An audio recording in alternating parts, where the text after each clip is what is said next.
paz do Senhor Jesus a todos. Nós estamos no nosso programa diário de leitura da Bíblia.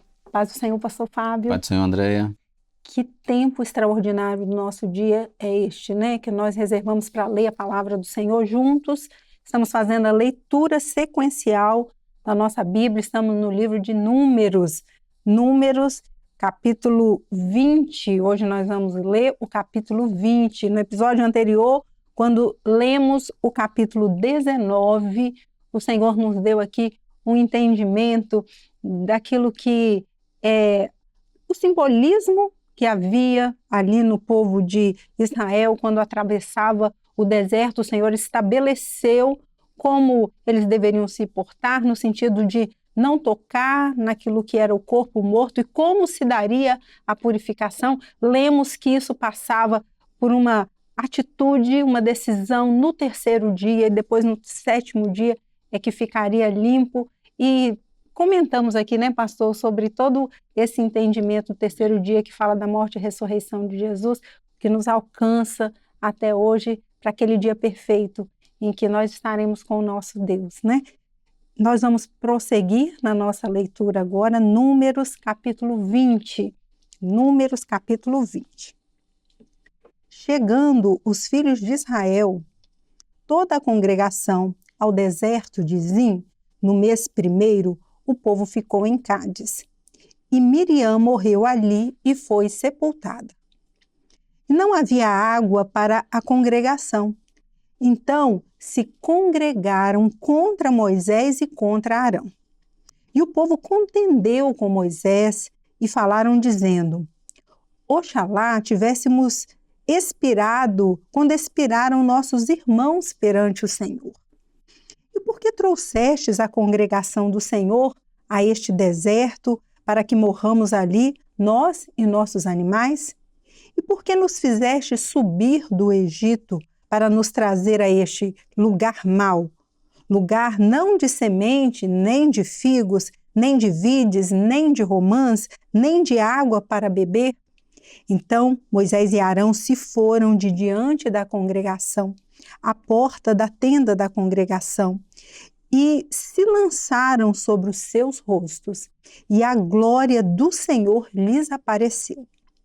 E o Senhor falou a Moisés, dizendo: Toma a vara e ajunta a congregação tu e Arão, teu irmão, e falai a rocha perante os seus olhos, e dará sua água. Assim lhes tirarás água da rocha e darás a beber à congregação e aos seus animais. Então Moisés tomou a vara de diante do Senhor como lhe tinha ordenado.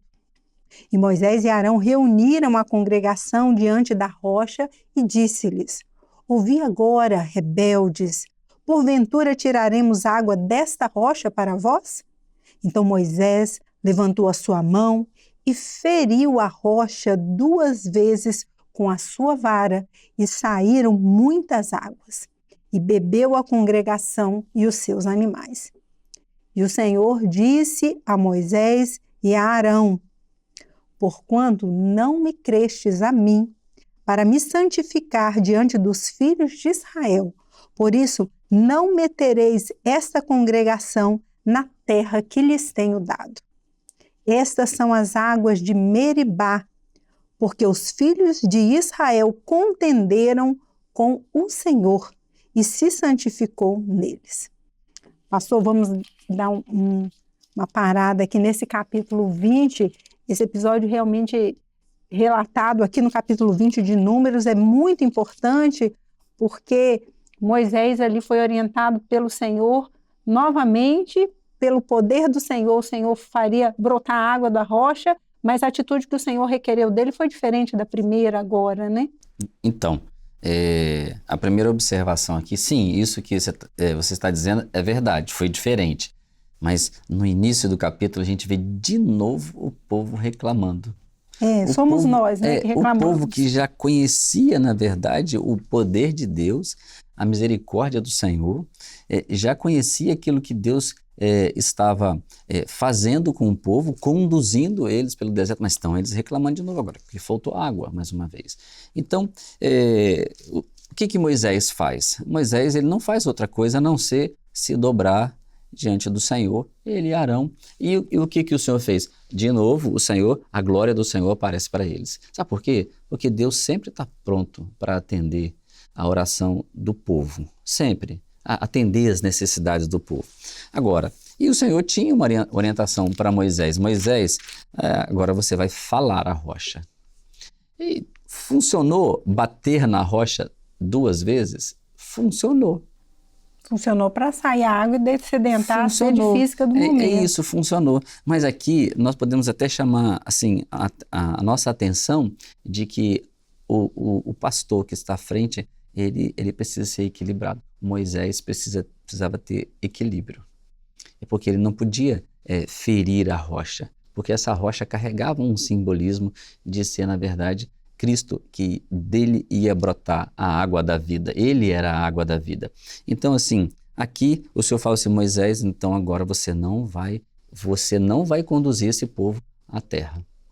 Porque eu falei para você falar a rocha ia obedecer, Moisés.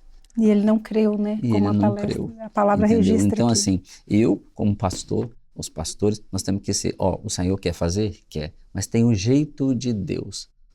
Mas às vezes o jeito do pastor funciona, mas só que traz consequências.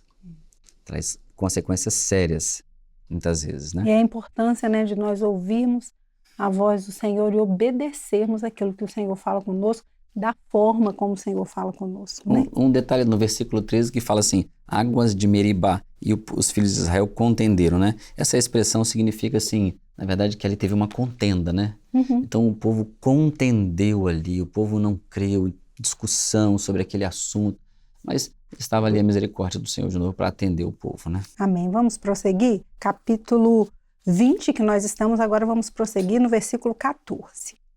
Depois Moisés, desde Cádiz, mandou mensageiros ao rei de Edom, dizendo, assim diz teu irmão Israel, sabes todo o trabalho que nos sobreveio.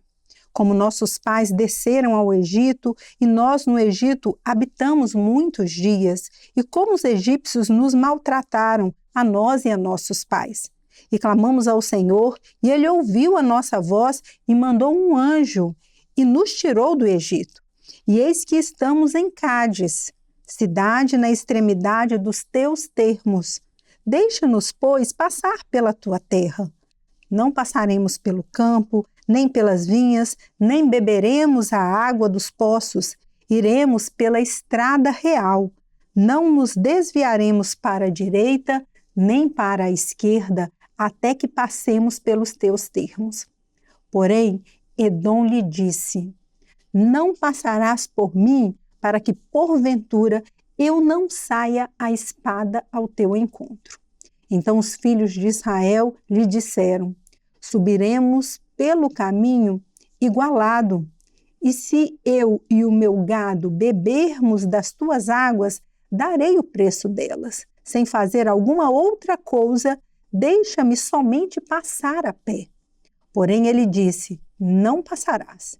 E saiu-lhe Edom ao encontro com muita gente e com mão forte. Assim recusou Edom deixar passar a Israel pelo seu termo, pelo que Israel se desviou dele. Então, pastor, nós vimos aqui uma breve passagem aqui do povo de Edom que não permitiu que o povo de Israel passasse ali no meio das suas terras. Era um caminho que estava sendo trilhado e que para chegar no ponto onde que eles queriam chegar, tinha que passar no meio daquela possessão. E veja que no começo ele fala assim, assim diz teu irmão Israel. Então, na verdade, ele faz uma ligação a uma ascendência, né? Uma ascendência que Edom é os descendentes de Esaú. Sim. Entendeu? Então, assim, eram irmãos, eram parentes, mas ali tem uma oposição. E aquela história do povo de Israel no Egito, ela estava sendo espalhada, saindo do Egito, né? A história de saindo do Egito, indo pelo deserto e vencendo, e Deus guardando e operando, aquilo causava muito espanto e terror em todos os polos em volta. E aqui eles já estavam desligados de uma ascendência, né? Então já se tornou um povo aqui que se fez a oposição ao povo de Deus. Isso vai ter depois consequências na história, vai sim. E nem o testemunho daquilo que Deus tinha feito tocou mais, né? Tocou, estavam insensíveis. Insensíveis à voz e à operação do Senhor no meio do povo de Israel, não permitiu que o povo passasse por ali. Bom, nós vamos encerrar o nosso episódio por hoje e ainda resta uma parte ainda do capítulo 20 que nós prosseguimos a nossa leitura no episódio de amanhã. Então, a paz do Senhor Jesus a todos. Paz do Senhor, pastor. A paz do Senhor.